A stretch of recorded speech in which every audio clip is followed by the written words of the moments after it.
Bonjour et bienvenue chez Gespodo à l'utilisation du logiciel Footscad 3D. Nous allons voir comment positionner le gabarit sur notre empreinte 3 dimensions. Donc, je suis en train d'importer le fichier, j'ai bien mis les unités, le pied gauche, je laisse la cuvette moyenne, c'est bien une présélection pour le foot contact à partir du logiciel Footscan 3D à partir de l'interface de l'application sur le téléphone. J'ai un objet scanné boîte en mousse et donc pour mon gabarit en question, la pointure correspondante ici est un 41, je le valide. Donc j'ai mon relief en 3 dimensions ici, je vais le positionner dans l'espace, y mettre mes 4 points MTP1, 5, milieu du galbe du talon, milieu du galbe en interne. J'enlève le bruit en positionnant 3 points sur le pourtour. Voilà, j'ai mon pied positionné dans l'espace et correspondant à mon moulage 3 dimensions. Pour y mettre le gabarit, eh bien, je vais aller tout de suite sur le quatrième item ici, les petits ongles qui s'appellent insérer la semelle, vous le voyez en surbrillance.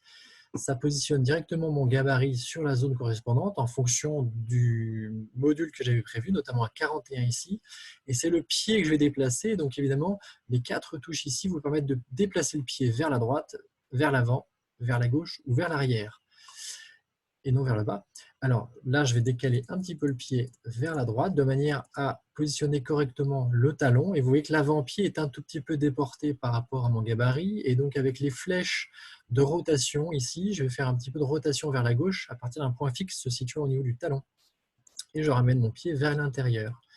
À partir de là, je vais vérifier en vue médiale que j'ai une cohérence en termes de relief postérieur du bord postérieur du talon, le bord cutané, au bord postérieur de la semelle. Vous voyez que si j'ai un petit delta entre les deux, évidemment, mes éléments vont être décalés d'autant, et donc je vais venir superposer la zone. Alors, on n'est pas au millimètre près, mais d'avoir une cohérence sur cette zone-là en tout cas. Je les zoome un petit peu, je me remets en vue supérieure.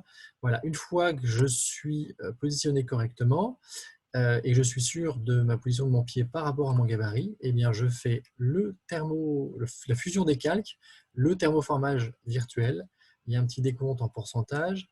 Et à partir de là, j'ai mon module thermoformé. Je peux y replacer le visuel du pied et mes mesures au besoin. Et si je m'aperçois que, ce qui est à peu près le cas ici, que la largeur de l'avant-pied au niveau du gabarit est un petit peu plus étroit que mon pied, je peux très bien venir modifier soit en longueur ici, soit en largeur, et soit la largeur globale, soit la largeur que l'avant-pied ou que l'arrière-pied, eh bien, je viens implémenter quelques millimètres sur la zone ici, de manière à récupérer un petit peu en largeur. Je peux faire la même chose au talon si j'ai besoin, en agrandissant, en rétrécissant.